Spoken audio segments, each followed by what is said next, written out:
원하실 때 예배가 회복되며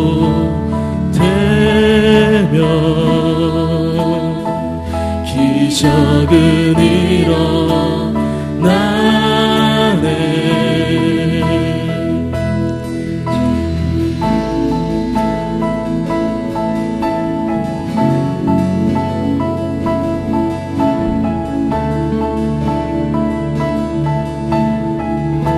주의 나라가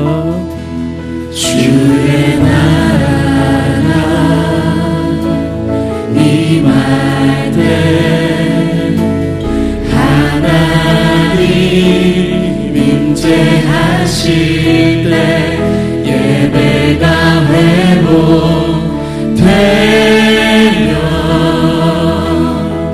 기적은 일어나네. 전능하신 주, 전능하신 주, 영원하신 능력의 통치자, 자유가 선포되며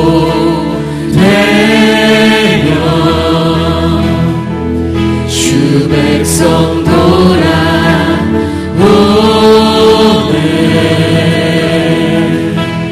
하나님 나라 임하소서.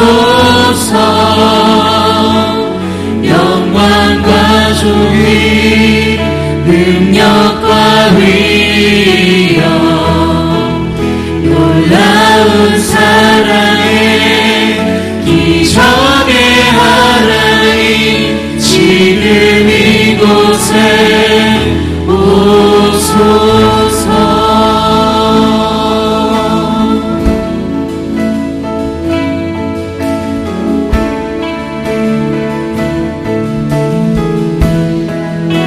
주의 나라가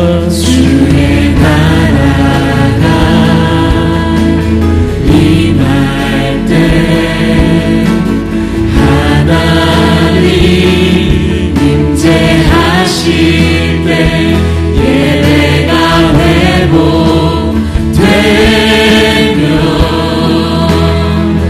기적은 일어나네. 전능하신 주, 전능하신 주, 영원하신 능력의 통치자, 자유가 선포되며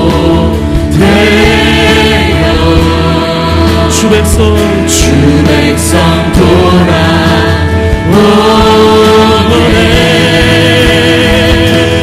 하나님 나라 임하소서. 영광과 존귀 능력과 위엄 놀라운 사랑의 기적의 하나님 지금 이곳에 오소서. 하나님 나라 임하소서. 영광과 존귀 능력과 위엄 놀라운 사랑의 기적의 하나님 지금 이곳에 오소서. 주고 인내하시는 그대 외쳐 선포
오소서.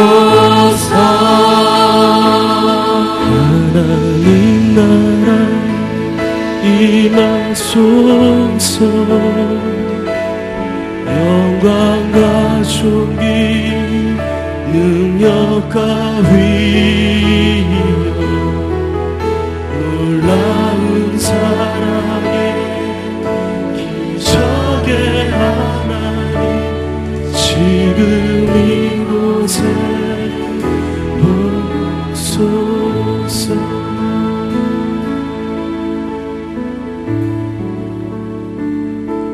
우리를 하나님의 자녀라 말씀하여 주시니 감사함을 드립니다.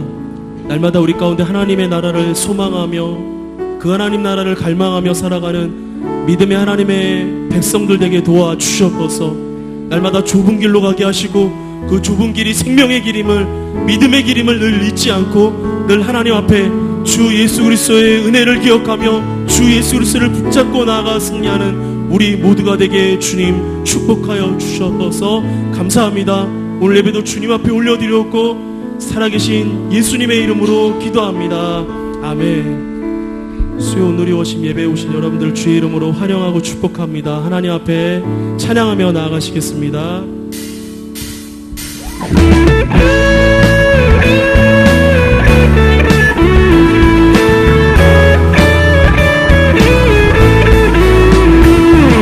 죄에서 자유를 얻게 하는 보혈의 명 주의 보혈 시험을 이기고 승리하니 참 놀라운 능력이로다. 주의 보혈 능력이로다. 주의 피 믿음으로 주의 보혈 그 어린 양을 배우기 주의 피로다. 죄의 정욕을 죄의 정욕을 이기는 보혈의 능력 주의 보혈 정결한 마음을 얻게 하니 참 놀라운 능력이로다. 주의 보혈 능력이로다. 주의 피 믿음으로 주의 보혈 그 어린 양을 배우기 주의 피로다. 눈보다 더 힘에 밝히는 것 보혈의 능력 주의 보혈 부정한 모든 것 밝히시니 참 놀라운 능력이로다. 주의 보혈 능력이로다. 주의 피 믿음으로 주의 보혈 그 어린 양을 배우미 주나 피로다. 주의 복음을 전할 제목 보혈의 능력 주의 보혈 날마다 나에게 찬송 주니 참 놀라운 능력이로다. 주의 보혈 능력이로다. 주의 피 믿음으로 주의 보혈 그 어린 양을 배우기 주의 피로다. 주의 보혈 능력이로다. 주의 피 믿음으로 주의 보혈 그 어린 양을 배우기 주의 피로다. 주의 보혈 능력이 또다. 주의 피 믿음으로 주의 보혈 그 어린 양을 배우기 주의 피로다. 주의 보혈 능력이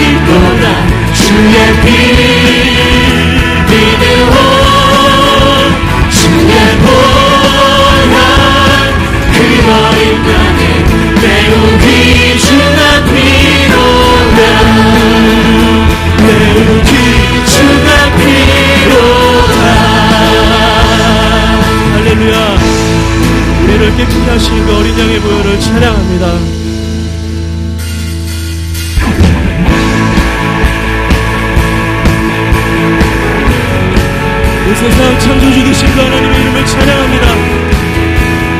능력의 하나님의 이름을 찬양합니다. 온 세상 창조주 온 세상 구원자 모든 것 이기신 능력의 하나님 온 세상 창조주 온 세상 구원자 모든 것 이기신 능력의 하나님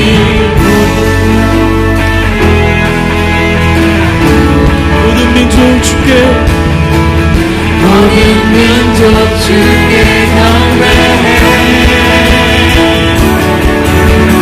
모두 승리하리 열방 얻게 되리 하나님께서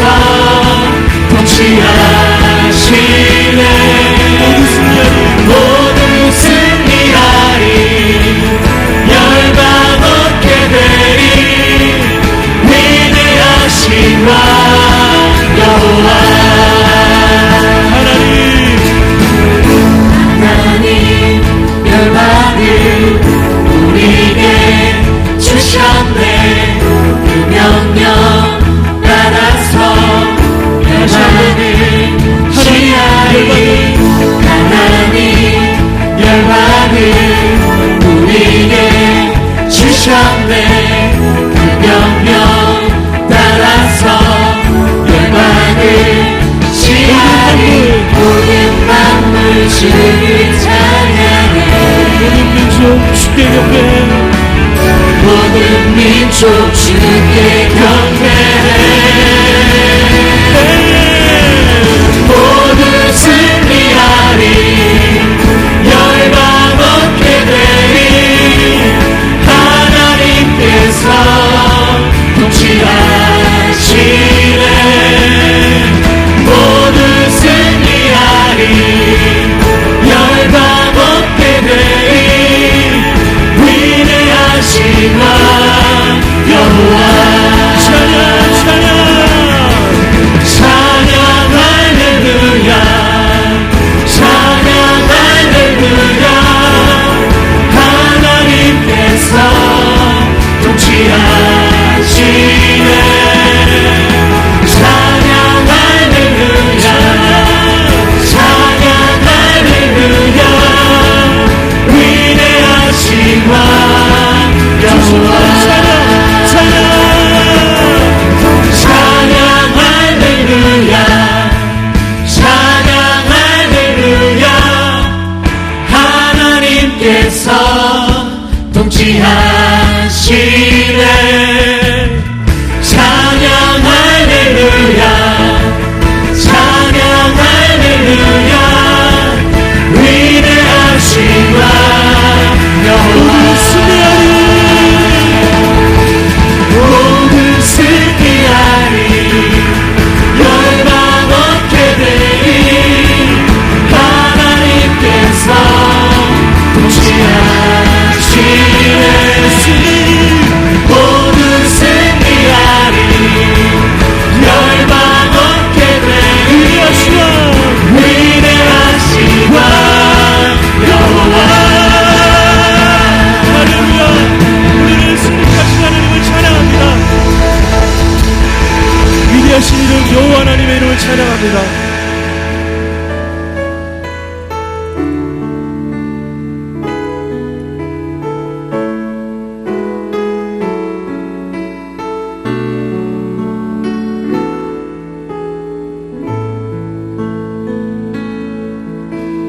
소망 없는 내 삶에 새 생명 허락하시니 날 향한 주님의 은혜 놀라운 주님의 사랑 삶의 문제 힘겨워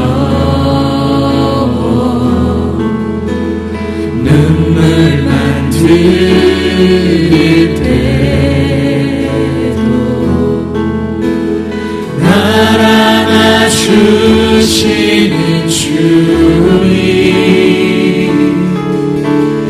한없는 주님의 사랑 난 찬양하네 나의 믿음 주께 드려 나의 삶이 주를 향해 내 유일한 사랑 되신 주께 내 삶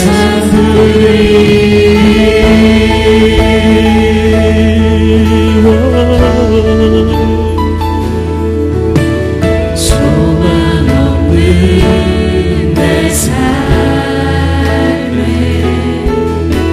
새 생명 허락한 날 향한 주님의 은혜 놀라운 주님의 사랑 삶의 문제 힘겨워 눈물만 흘릴 때도 날 안아주시는 주님 한없는 주님의 사랑 나 찬양하네 나의 믿음 주께 드려 나의 삶이 주를 향해 내 유일한 사랑 되신 주께 내 삶들이 나의 믿음 주께 드려 나의 삶이 주를 향해 내 유일한 사랑 되신 주께 내 삶들이 나의 믿음 주께 드려 나의 삶이 주를 향해 내 유일한 사랑 되신 주의 삶들이 내 삶들이 나의 믿음 주께 드려 나의 삶이 주를 향해 내 유일한 사랑 되신 주께 내 삶들이 내가 받는 것과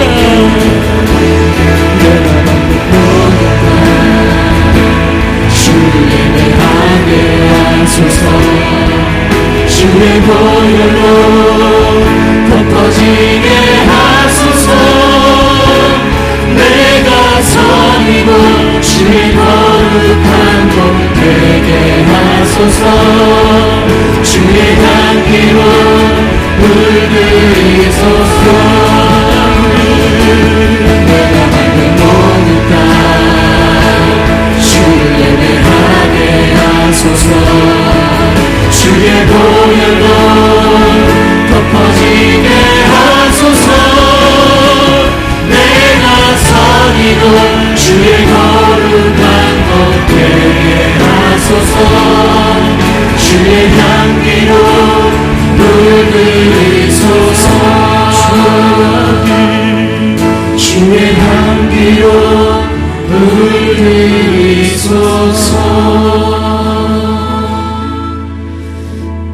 시간 주의 예배의 자리에 나온 우리가 주님을 바라보며 한 마음으로 기도하며 나아가기를 원합니다. 주님, 지치고 상하고 피곤한 우리의 삶을 주님 앞에 내어놓습니다. 주님 받아주시고 주의 영으로 충만케 하여 주시고 주님이 주시는 평강이 넘치도록 인도하여 주옵소서. 주님 주신 기쁨과 소망이 넘치도록 우리를 붙들어 주시옵소서. 이 시간 우리가 온전히 주님 안에서 참 예배자로 서기를 원합니다. 이 시간 주의 말씀을 통하여 주님을 만나며 주의 뜻을 깨닫고 우리의 삶을 드리며 주님이 내 안에 계심으로 우리가 참 예배자로 주님 주신 새 힘을 얻도록 주님 도와 주시옵소서. 우리의 모든 무거운 짐 주님께 맡기라고 말씀하십니다. 이 시간 우리가 입술을 벌려 기도할 때 주님, 나를 받아 주시옵소서. 나로 주의 영으로 충만케 하여 주옵소서. 주께서 나로 충만히 주의 영으로 새롭게 하여 주시옵소서. 우리가 주여 한번 외치고 기도하며 나아가겠습니다. 주여, 하나님 아버지, 이 시간 우리를 주님 전으로 불러주시고 우리의 상하고 지치고 피곤한 육신이 주님 앞에서 새 힘을 얻고 새 생명을 얻기를 원하며 주의 도움을 구합니다. 이 시간 성령이 임하여 주셔서 각 사람 가운데 역사하여 주시옵소서. 우리 가운데 임하신 주의 영으로 우리가 온전히 새로워지기를 원합니다. 주께 주신 쉼과 평강이 넘치기를 원합니다. 우리가 주의 산 생명을 얻은 자로 소망을 가진 자로 주님 보시기 기뻐한 모습으로 설 수 있도록 주여 도와주시옵소서. 이 시간 우리가 모든 것 맡기고 주님 앞에 내어놓을 때 주님 우리를 탓하지 않으시고 사랑을 안으시고 우리를 품어주시는 주님, 내 안에 가라고 말씀하시는 주의 음성을 듣기를 원하며 주님, 내 삶의 모든 고민과 문제와 하나님 실망과 좌절을 주님 앞에 올려놓을 때 주님께서 감당하시고 하나님 위로하시는 그 능력을 보게 하여 주옵소서. 우리를 참 예배자로 예배의 자리에 주님이 주시는 평강이 넘치도록 인자해 주시고 좋으신 주님, 선하신 주님 앞에 오늘도 온전히 회복되는 역사가 있도록 주여 도와주옵소서. 오늘도 하나님의 은혜를 구하며 나온 한 사람 한 사람 가운데 신이 역사하여 주시고 우리를 만나주시고 주님, 우리의 모든 상처와 아픔과 눈물을 닦아주시며 주님 보시는 귀한 기쁨과 소망이 넘치도록 인도하여 주옵소서.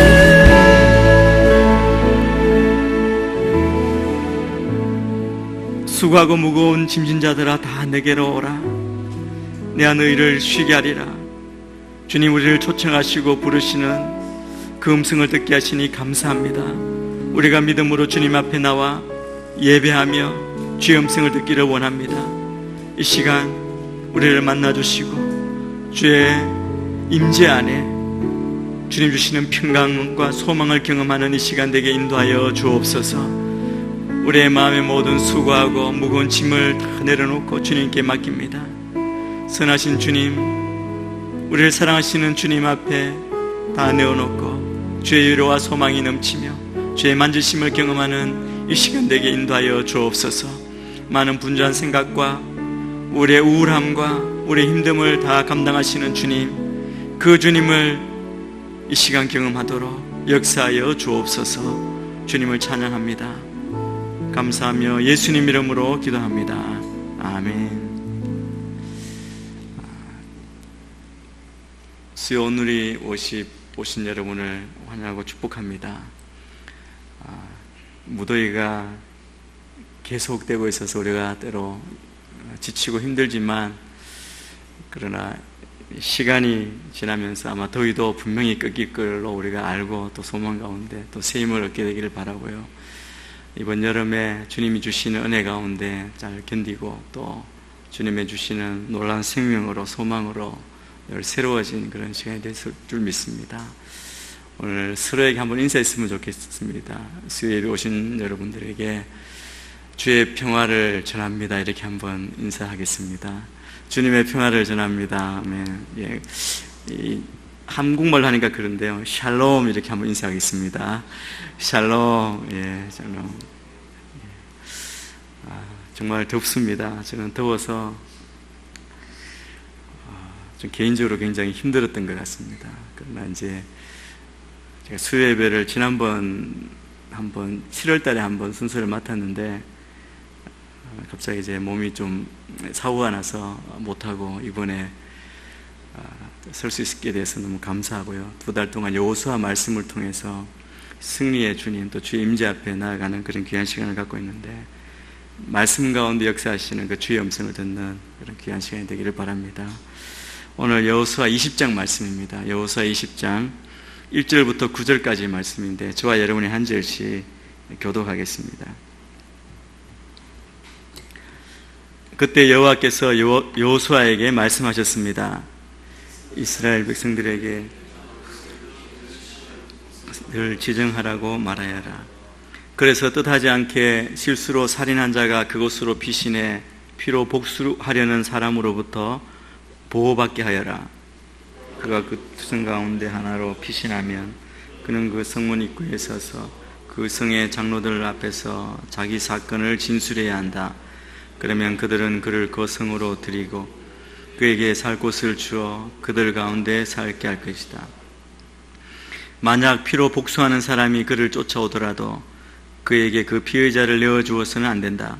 그가 어떻게 하다가 우연히 죽인 것인지 전부터 미워서 죽인 것이지 전부터 미워서 죽인 것이 아니기 때문이다. 그는 심판하는 회중 앞에 설 때까지나 그 성에서 살아야 할 것이다. 그 후에야 그는 자기 성으로 곧 그 도망쳐 나온 자기 집으로 돌아갈 수 있다. 그리하여 그들은 납달리 산지의 갈릴리 게데스, 에브라임 산지의 세겜, 유다 산지의 기럇 아르바, 곧 헤브론을 지정했습니다. 그리고 요단 동쪽에는 루벤 지파의 평지 광야의 베세, 갓 지파의 길랄 라못, 므낫세 지파의 바산 고란을 지정했습니다. 함께 읽겠습니다. 이곳은 모든 이스라엘 사람들이나 그들 가운데 사는 이방 사람 가운데 누군가를 우연히 죽인 사람을 위해 정해놓은 성들로 거기에 있으면 회중 앞에 서기 전에 피로 복수하는 사람에게 죽임당하는 일을 면할 수 있었습니다. 아멘. 여러분, 이 세상은 굉장히 살기 좋아지고 있다는 것을 우리가 피부로 느끼고 있지 않습니까? 편안해지고 또 많은 좋은 문명의 이기의 그 혜택을 우리가 보고 있습니다.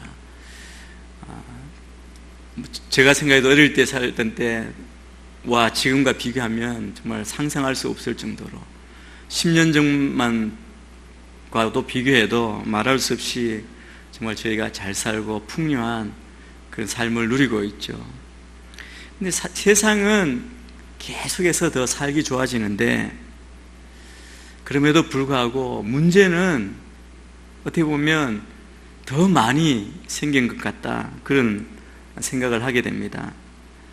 그 중에 우리 세상을 보면, 우리 사회를 보면 사회적인 문제가 정말 심각하다, 이런 생각을 하게 합니다. 신문을 볼 때마다 과연 이 문제의 답이 어디에 있을까? 답을 찾기 어렵고, 세상 사회의 문제뿐 아니라 각 한 사람 한 사람의 삶을 보아도 어떻게 보면 문제 가운데 빠져서 헤어나지 못하는 그런 일들이 너무나 많이 있습니다. 또 마음을 정하지 못하고 방황하는 청소년들이 얼마나 늘어가고 있는지 모릅니다. 요즘은 청소년들과 이야기하면 무서워서 사실 대화하기가 어렵습니다. 왜냐하면 뭔가 답과 길을 보여줄 수 없을 것 같은 그런 마음이 우리들 가운데 있기 때문에 그렇습니다. 세상을 보면 많은 사람들이 그래서 그 어려움과 문제와 실망과 좌절과 우울함 그리고 박탈감, 이것에서 도피하기 위해서 사람들은 술을 마시고, 심한 경우 도박에 빠지고 중독에 빠지고 마약을 하고, 그 길에 한번 빠져서 헤어나지 못하는 사람이 얼마나 많은지 모릅니다. 우리는 믿음의 공동체 안에서 그냥 곱게 지내고 있다면 사실은 아무 문제 없는 것처럼, 그런 문제는 나와 굉장히 멀리 떨어진 것처럼 그렇게 느껴질 수도 있습니다. 그러나 한 번만 우리의 눈을 한번 돌려보면 우리를 이렇게 위협하는 문제들이 정말 많이 있음을 우리가 압니다. 많은 현대인들이 정신없이 바쁘게 살죠. 그게 정신없이 달려오다가 문득 삶의 의미를 잃어버리고, 그리고 허무해하는 것을 볼 수 있습니다. 가까운 주위에도 그렇게 열심히 살다가 내가 이렇게 살려고, 이렇게 하려고 내가 살고 있나, 이런 질문을 하는 경우가 얼마나 많이 있습니까? 극단적으로는 삶을 포기하는 사람들도 적지 않은 것을 볼 때 너무나 가슴이 아픕니다. 우리가 바쁘게 살아가며 정말 기억해야 할 것은 일하고 달려가고, 그리고 정말 힘들게 쉬지 않고 사는 것도 중요하지만 정말 인생 가운데 중요한 것은 하나님의 창조 법칙을 따라 사는 겁니다. 하나님은 6일 동안 일하시고 하루를 쉬셨습니다. 우리에게도 그래서 휴가나 쉼이 필요한 것이죠. 그냥 계속 쉬는 것이 아니라 정말 바쁜 가운데 힘을 얻고 우리의 방향을 새롭게 정하고 우리의 인생의 의미를 찾는 겁니다. 여러분, 현대인들이 이렇게 다 좋은 세상 가운데 살고 있다고, 다 좋아졌다고 이야기하지만 삶의 문제, 중독 가운데 빠져서 헤어나오지 못하고 있는 이유, 왜 이런 일이 생겼습니까? 왜냐하면 세상에서 지치고 실망한 사람들이 피할 곳이 없기 때문에, 어디 마음을 둘 곳이 없기 때문에, 오늘 말씀에 비춰보면 도피처가 없기 때문에 술이나 마약이나 도박 같은 거짓된 도피처로 빠져들어가서 인생을 망치고 있습니다. 여러분, 이 모든 것의 근원은 무엇이냐면 다 죄 때문이죠. 그런데 무엇보다 심각한 것은 죄인이 그 죄를 해결받을 수 있는 피난처가 없다는 겁니다. 죄는 사람을 절망시키고 마침내 파멸과 죽음으로 몰아넣습니다. 그렇다면 인간에게는, 우리 현대인에게는 정말 피난처가 없는 것일까? 여러분, 오늘 여호수아 말씀을 통해 이스라엘 백성들에게 주신, 그리고 모세에게 주신 그 약속을 이루어가는 이 여호수아의 그 모든 일을 통해, 말씀을 통해서 오늘 우리에게 주시는 놀라운 삶의 진리를 깨달을 수 있습니다. 오늘 본문은 그러한 어디에 피할 것이 없는 그런 사람에게도 피난처를 주시는 그 하나님의 사랑, 그 피난처에 대한 말씀을 하고 있습니다.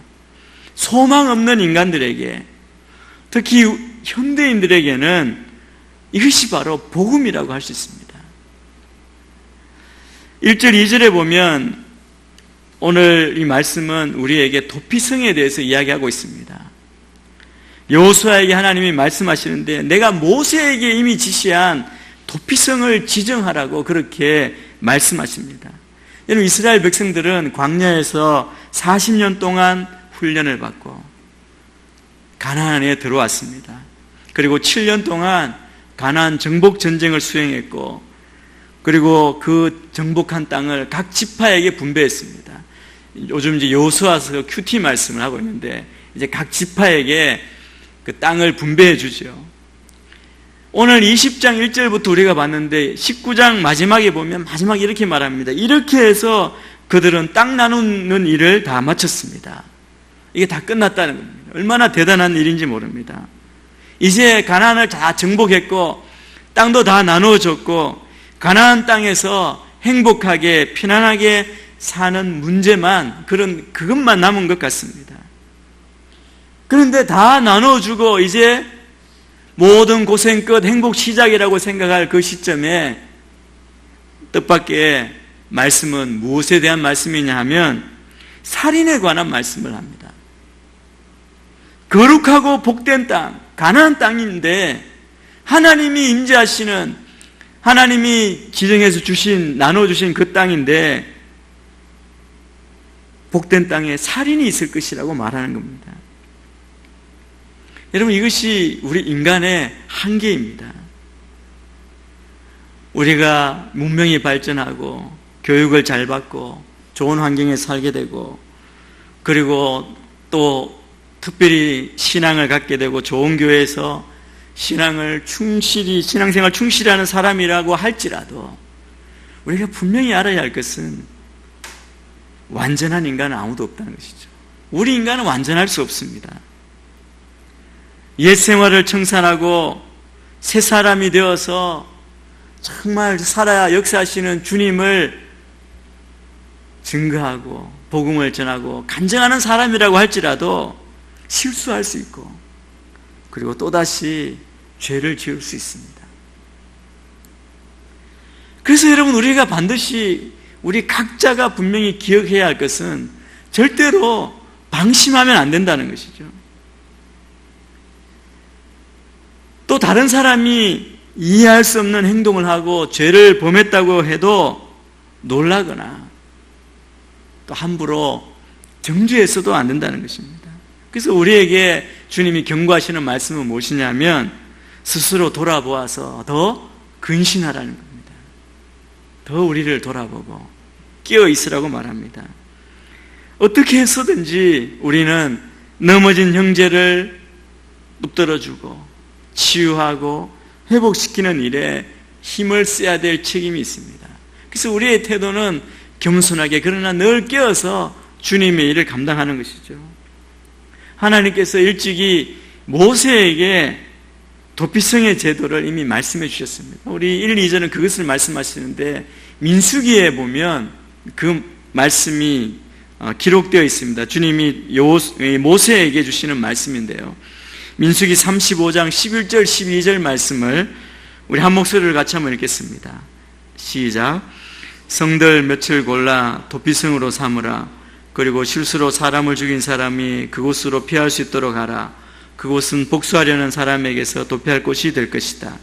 살인한 사람이 재판을 받기 위해 회중 앞에 서기까지 죽지 않게 하려는 것이다. 여러분, 민수기에서 하나님이 모세에게 이스라엘 백성의 도피성 제도에 대해서 왜 도피성을 만들으라고 하시는지를 말씀하고 있습니다. 여러분, 이 도피성을 생각하면서 우리가 먼저 주목해야 될 부분은 하나님께서 이 도피성을 이스라엘 백성을 위해서 친히 정하도록 명령하셨다는 겁니다. 하나님께서 이스라엘 백성 중에 누군가는 실수로 사람을 죽일 수도 있다. 이것을 사전에 이미 알고 계셨다는 것이죠. 그리고 그 사건보다 더 앞서서 그를 다시 살릴, 구제할 방안을 미리 마련해 놓으시려는 그런 의도이십니다. 여러분, 도피성 제도를 통해서 하나님께서 그만큼 이스라엘 백성을 사랑하셨다는 것을 우리가 알 수 있습니다. 이 도피성은 한마디로 사람을 죽인 사람, 그러나 특별히 알지 못하고 실수로, 그러니까 옛날 성인 부지 중에 실수로 살인한 자를 보호하기 위해 하나님께서 제정하신 제도입니다. 우리 3절 말씀을 우리 같이 한번 또 읽겠습니다. 3절입니다. 시작. 그래서 뜻하지 않게 실수로 살인한 자가 그곳으로 피신해 피로 복수하려는 사람으로부터 보호받게 하여라. 살인죄를 범했다 하더라도 그것이 고의가 아니라 실수로 된 것이라면 정상을 참작해서 보호해야 된다는 것이죠. 여러분, 이것은 하나님께서 우리 한 사람 한 사람의 생명을 귀하게 여기시는 그 하나님의 마음이 담겨져 있는 제도입니다. 하나님께서 한 사람 한 사람 그 생명을 존중하시는 것이죠.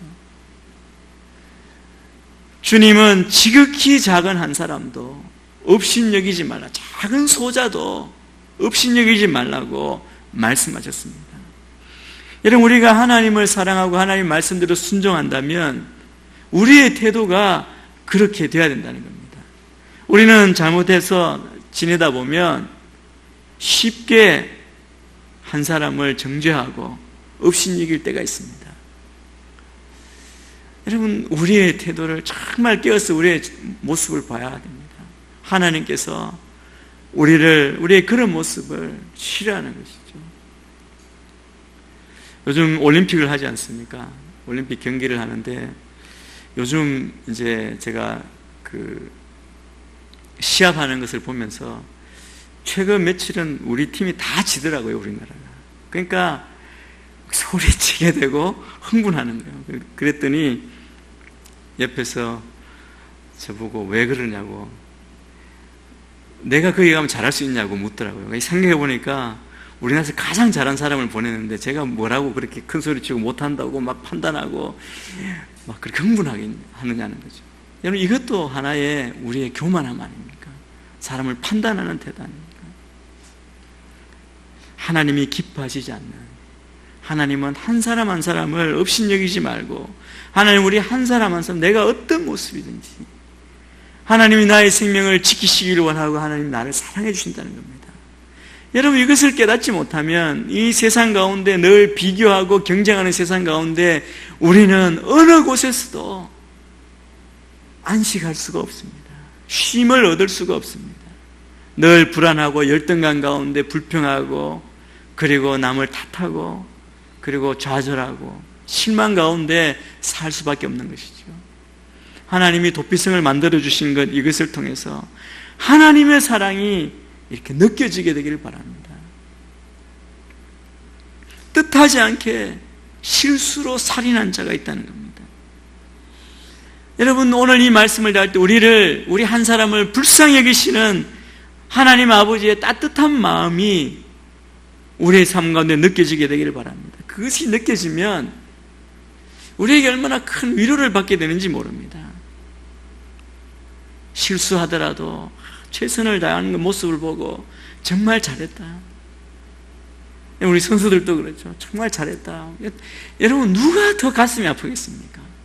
몇 년 동안 훈련했는데, 자기 인생을 걸고 왔는데 중간에 좌절했을 때 다 울잖아요. 근데 우리가 탓할 수 있겠습니까? 잘했다 격려하고 품어주는 거죠. 하나님이 우리를 그렇게 보시는 거예요. 걱정하지 마라. 내가 너를 사랑한다. 탕자가 돌아올 때 하나님이 그 아버지의 마음으로 안아주시는 마음. 여러분, 그것을 알면 우리가 그것보다 더 큰 위로가 어디에 있겠습니까? 하나님은 우리의 연약함을 아시고 이해하시고 불쌍히 여겨주십니다. 나를 불쌍히 여기시는 거예요. 내가 어디 기대고 싶을 때 너 그렇게 해야 된다고 야단치는 사람들 앞에 우리가 어떻게 쉼을 얻고 우리의 마음을 열 수 있겠습니까? 그러나 주님은 아무 말씀 안 하시고 받아주시는 거예요. 그래서 우리가 돌아가야 할 곳이 어디인지를 우리가 알 수 있는 것입니다. 하나님은 우리가 행한 일의 결과를 가지고만 판단하시지 않습니다. 심지어 오늘 여기 말씀처럼 큰 죄를 범했다 할지라도 내가 연약해서 내가 본의 아니게 된 것이라면 우리를 불쌍히 여겨주시고 안아주신다는 겁니다. 그러니까 우리도 그렇게 해야 되지 않겠습니까? 우리도 하나님 아버지의 마음을 본받아서 본의 아니게 실수한 것에 대해서 관대한 마음을 가져야 합니다. 우리가 정죄하고 탓하면 그 사람도 긴장하고 그래서 싸움이 나고 다툼이 나는 겁니다. 알지만 눈 감아주고 그가 다시 회복할 기회를 주고 사랑하는 것, 이것이 하나님의 마음이고 우리가 따라야 할, 살아야 할 삶의 모습인 줄 믿습니다. 도피성 제도는 생명을 귀중하게 여기시는 하나님의 그 사랑, 하나님의 배려에서 나온 것입니다. 이스라엘이 기업으로 받은 그 땅에서 살인과 또 보복으로 그 땅이 피로 물들지 않게 하기 위해서 하나님이 만드신 것입니다. 여러분, 이스라엘 사회에서는 사람이 억울하게 죽임을 당했을 때 그 가족이나 친척 중에 한 사람이 그를 찾아가서 죽일 수 있었다 그럽니다. 민수기 35장 19절에 보면, 우리 좀 전에 35장 그 도피성 제도를 만들 때 그 같은 장인데요, 19절 말씀 한번 읽겠습니다. 시작. 그 피를 복수하는 사람이 그 살인자를 죽이도록 하라. 그가 그 살인자를 만나거든 죽이도록 하라. 구약에 보면 이는 이로, 여러분 잘 아시죠? 피는 피로, 생명은 생명으로 갚도록, 그래서 복수하도록 했습니다. 여러분, 이슬람에 요즘 그런 그것을 보잖아요. 요즘은 그게 너무 잔인하다고, 인권이 없다고 그렇게 우리가 성토하고 그렇게 하는데, 구약에 보면 이 말씀이 있습니다. 이게 정당한 복수로 인정되었다는 거예요. 그런데 문제는 뭐냐 하면 본의 아니게 실수로 사람을 죽였을 때라는 겁니다. 만일 그 사람의 피해 보복자에 의해서 죽임을 당하게 되면 또 다른 가족이나 친척이 가만히 있겠느냐는 겁니다. 이렇게 되면 복수에 복수를 낳는 그 피가 끊이지 않고 그 땅에 흐르게 되지 않겠습니까? 그래서 하나님께서는 도피성 제도를 만드셔서 그러한 일이 일어나지 않게 하셨던 겁니다. 근데 여러분, 짚고 넘어갈 것은 고의적으로 살인한 사람은 배상금이나 감형이 용납되지 않고 반드시 생명은 생명으로 사형에 처해야 된다. 재판에서 사형에 처해야 된다고 말씀하고 있습니다. 우리 35장 16절도 한번 참고로 한번 읽고 지나가겠습니다. 시작. 만약 어떤 사람이 철로 된 물건으로 사람을 쳤는데 그 사람이 죽게 됐다면 그는 살인자다. 그 살인자는 죽임을 당해야 한다.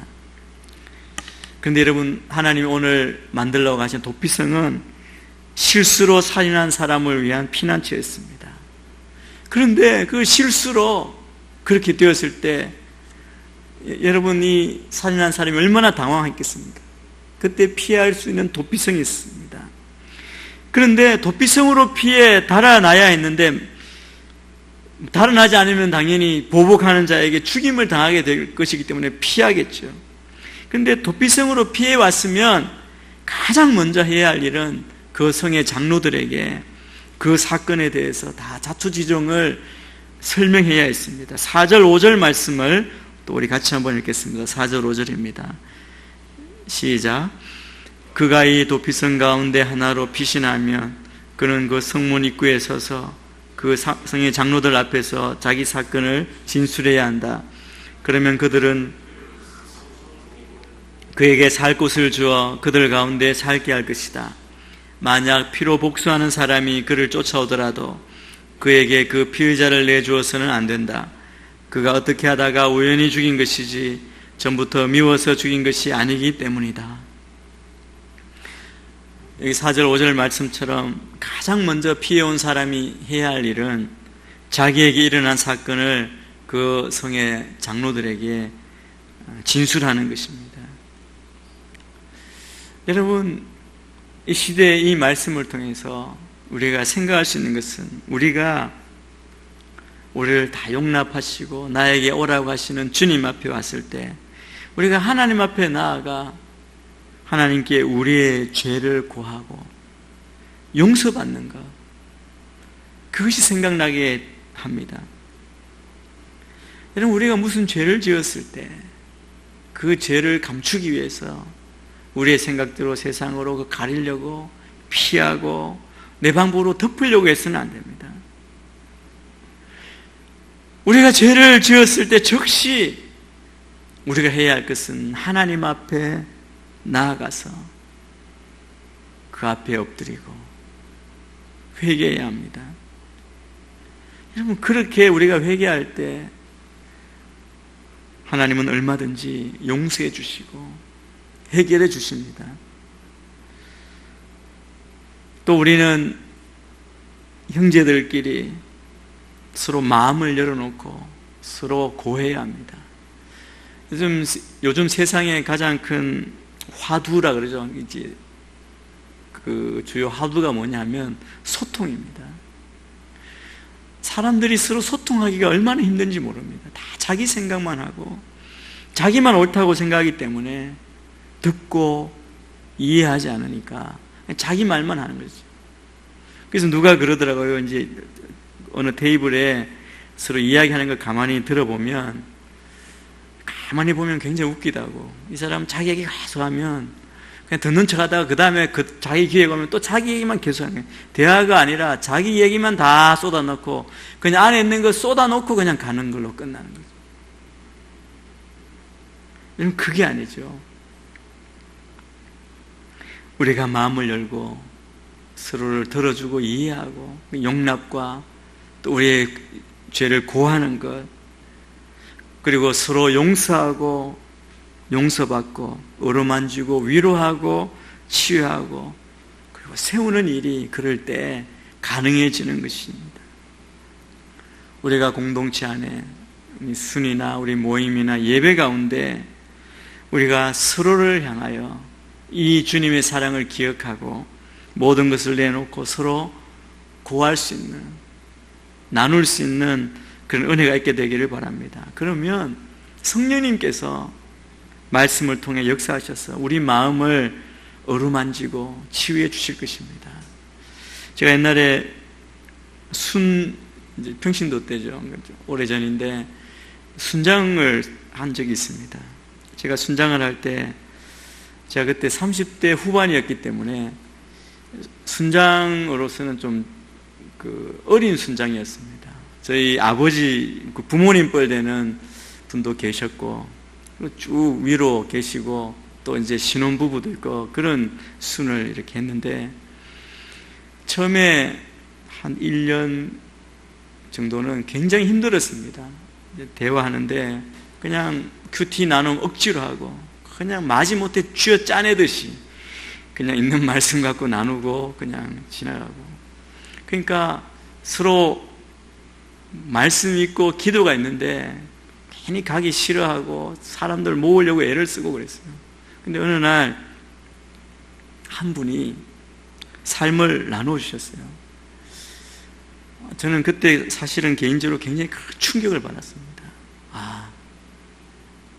내가 알지 못하는 그런 인생에 내가 보고 있는 그분의 사는 모습도 보고 댁도 가보고 자녀들도 보고 다 봤는데 거의 70년 가까이 살아오시면서 그 인생에 숨어 있는 이야기가 그렇게 기구한지 듣고 우리 아무 말도 할 수 없었습니다. 그냥 안아주고 울어주고 그 다음 주에 또 하고 한 3주 정도 그렇게 했던 것 같습니다. 하고 나니까 그 다음에 다른 사람이 또 이야기를 하는 거예요. 삶을 나누는 거예요. 근데 결론은 뭐냐 하면 그렇게 절망 가운데 상상할 수 없는 어려움 가운데, 그러니까 그 가정이 이루어지기까지 얼마나 힘든 건지 좀 특별했던 것 같아요. 특별한 그 삶을 이야기하니까 계속 이야기하는데 그냥 보기만 해도 그분이 무슨 얘기를 해도 처음에는 저분이 왜 저 얘기를 하실까? 서로 상처받고 이런 얘기 안 했으면 좋겠는데 남을 찌르는 것 그랬는데요. 근데 그분의 사정을 알고 보니까 그분이 왜 그 얘기를 하시는지, 그 말씀하는지가 이해가 되는 거예요. 모든 게 덮어지고 사랑으로 보게 되고, 제가 2년을 순장을 하고 제가 사실은 거기에서 은혜 받아서 신대원을 가고 이 자리까지 왔는데요. 한 분 한 분의 삶 품고 사랑하고 듣고 안아주는 것. 여러분 한번 한 사람을 사랑하기로 결정하고 그 있는 모습 그대로 받아주고 그 안에 있는 내용이 어떤 것인지 정말 이해하려고 마음을 먹으면 여러분 우리의 마음이, 우리의 믿음이 넓어지고 우리에게 정말 따뜻한 위로가 있고 그 안에 큰 은혜가 있음을 경험하게 될 것입니다. 아마 여러분 각자에게도 다른 사람이 도저히 알 수 없는 그런 일이 있지 않겠습니까? 나눌 때마다. 그럼 우리가 경험하지 않았지만 하나님께서 이렇게 다양한 상황 가운데에도 정말 예수님을 만날 수 없는 그런 상황에 있을지라도 만나주시고 용서해 주시고 우리 은혜의 자리로 이렇게 구원해 주셨구나, 그 살아 역사하시는 하나님을 경험할 수 있을 줄 믿습니다. 주님께서 다 먼저 와서 진술하라고 말씀하신 그 말씀이 우리의 삶에 적용되어지고 우리가 하나님께도 아뢰지만 서로를 향해 나눌 때 우리의 마음을 만지시고 치유하시는 그 하나님을 경험하게 될 줄 믿습니다. 그런 은혜가 여러분 가운데 있게 되기를 축복합니다. 이제 들어왔습니다. 도망친 사람은 조건이 있습니다. 절대로 도피성 밖에 나가면 안 된다는 겁니다.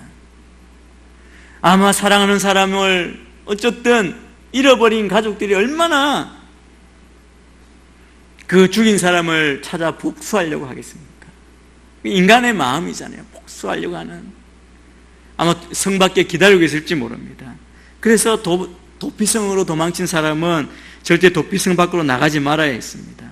밖으로 나가면 보호받을 수 없었습니다.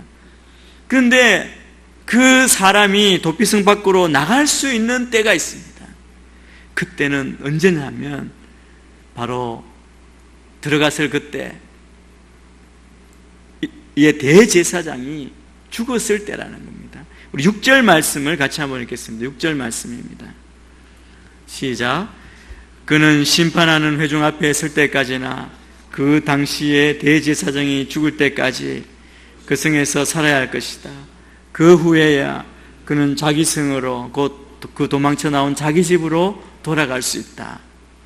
대제사장이 죽으면 그 다음 대제사장이 서면 그 살인자는 모든 혐의에서 벗어나 자유의 몸이 된다는 겁니다. 여러분, 좀 이해하기 어려운 좀 이상한 일이 아닐 수 없습니다. 그렇지 않습니까, 여러분?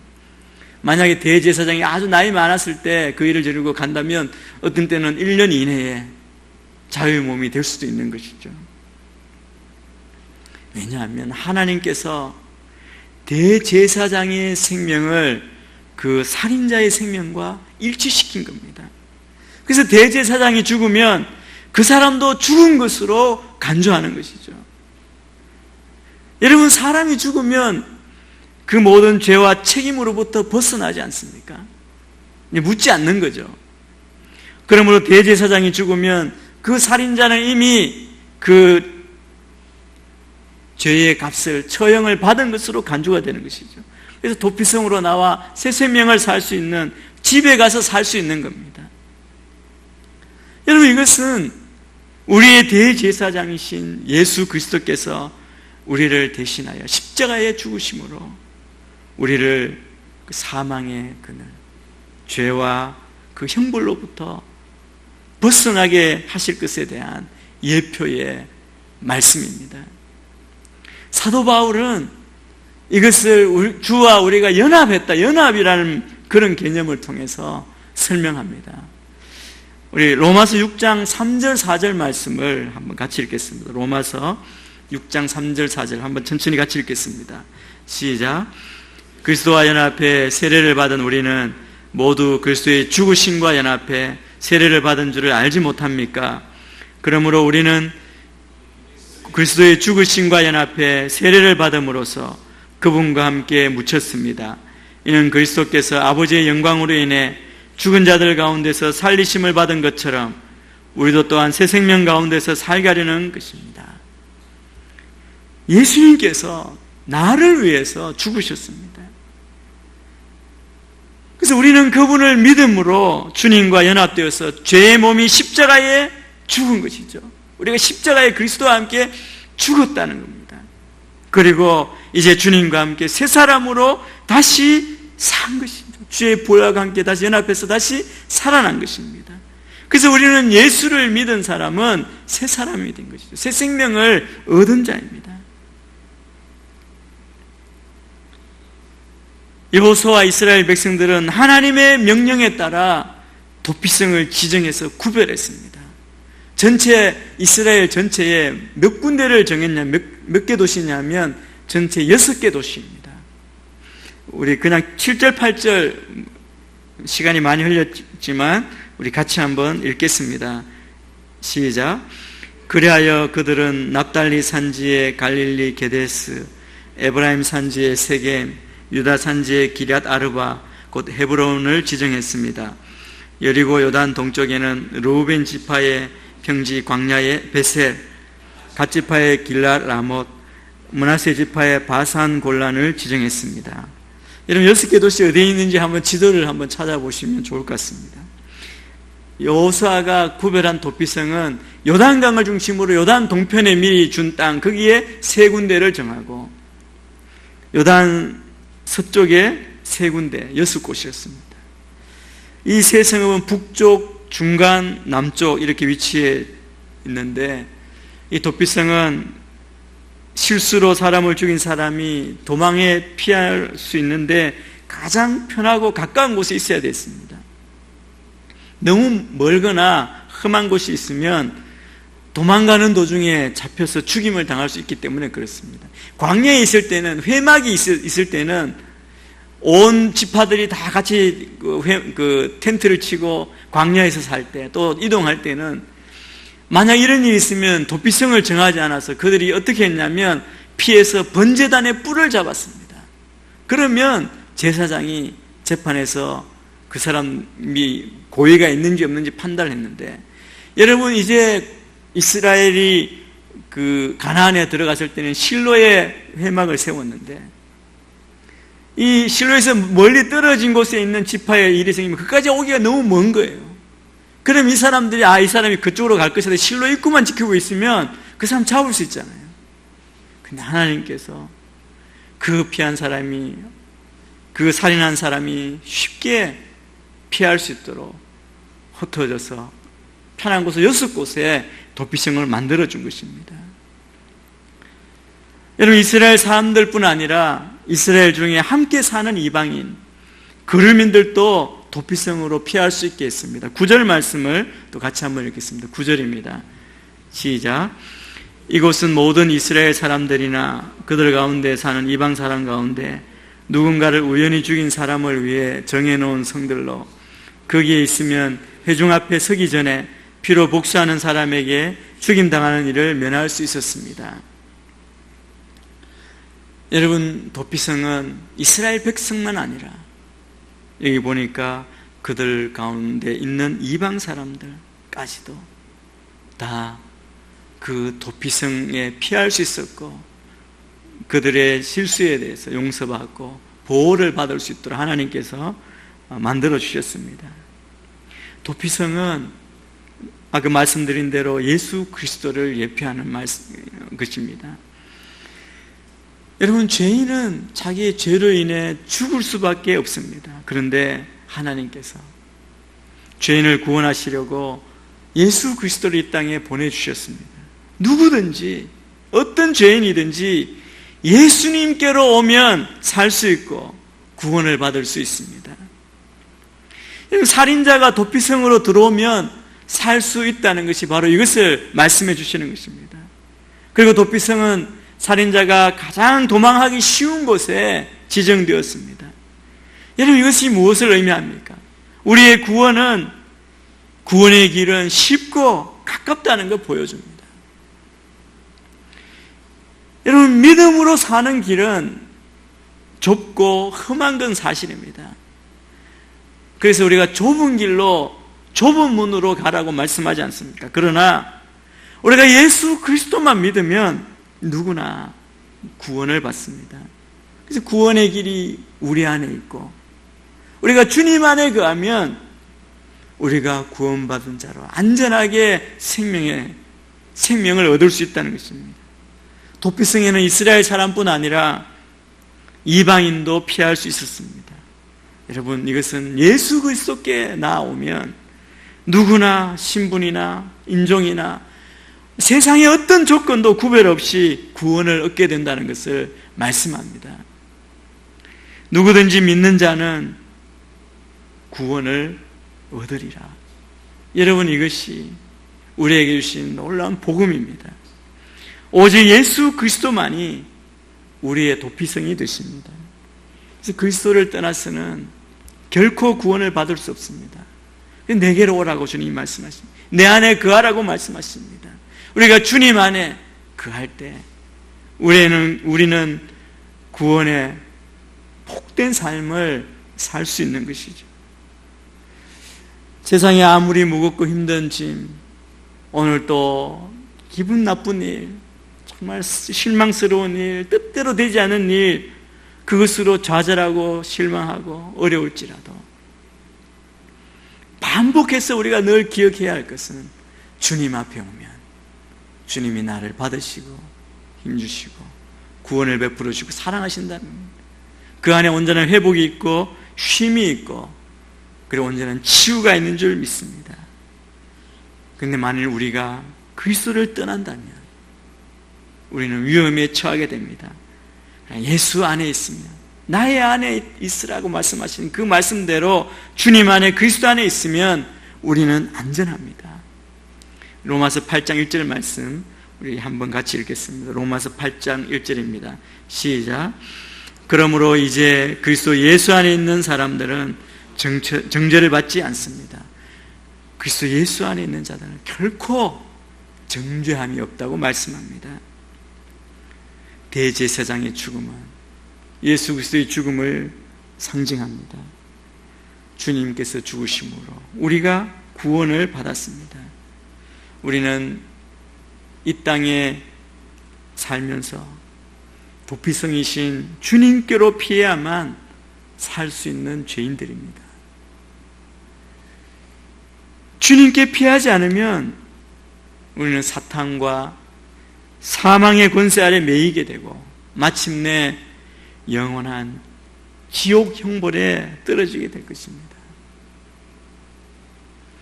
뿐만 아니라 우리는 이 세상에서 끊임없이 환난과 시험을 만납니다. 그 어디서도 위로를 받을 수 없고 그 누구도 우리의 문제를 해결해 주지 못합니다. 여러분 아무리 찾아보고 답을 얻으려 한다 할지라도 여러분 궁극적으로 우리 인생에 답을 주지 못합니다. 이럴 때 불신자들은 갈 곳이 없습니다. 그러니까 헛된 것 찾고 쏟고 자기 인생을 포기하지 않습니까? 술이 줍니까? 일시적으로 잃어버린 중독되는 모든 것들이 우리에게 답을 줄 수 없습니다. 여러분 아무리 그곳에 빠져보지만 만족을 얻을 수 없어서 결국은 정말 더 이상 헤어날 수 없는 절망의 구렁텅이에 빠지는 것이죠. 그들에게는 도피성이 없습니다. 그러나 우리는 이 모든 경우에 도피성이신 주님께로 피하면 됩니다. 다윗은 하나님만이 나의 피난처이시다. 여러분 그렇게 수도 없이 고백했습니다. 주님이 나의 피난처이십니다. 저는 여러분의 인생의 피난처이신 주님 안으로 주님 안에 거하시는 여러분이 되시기를 축복합니다. 주님께 올 때 영원한 생명을 얻을 수 있습니다. 내가 영원한 생명은 주님 안에 왔기 때문에 얻은 것 아닙니까? 주님이 어떤 분이십니까? 전능하신 만왕의 왕, 나를 지극히 사랑하셔서 나에게 관심을 집중하고 계시는 분입니다. 여러분 일거수일투족을 다 보시고 눈에 넣으시고 사랑하시고 붙드시고 여러분이 아파하실 때 하나님이 더 아파하시고 눈물 흘리시는 분입니다. 여러분이 눈물 흘릴 때 여러분 눈을 들어서 주님을 바라보기를 원하는 거예요. 돌아서서 내 인생길 찾으려고 다른 길 찾으려고 다른 것 파지 말고 주님께로 오라고 나에게로 오라고 주님이 말씀하십니다. 저는 우리 모두가 주님께로 나와서 그분께 모든 것 다 내려놓을 수 있게 되기를 바랍니다. 도피성이신 주님 안에서 생명을 얻었으니까 또 주님 안에서 모든 문제를 해결받고 그리고 승리하시는 회복된 자녀들이 되기를 주의 이름으로 축원합니다. 인생의 모든 상황의 변화에 여러분 요동하지 마시고 다윗을 보시고 또 많은 믿음의 선지자들을 보셔서 그들이 고백했던 주님이 나의 피난처 되심을 고백하고 그리고 여러분이 이 모든 상황 가운데 큰 힘과 소망을 얻는 여러분이 되시기를 축복합니다. 이제 같이 한번 기도하겠습니다.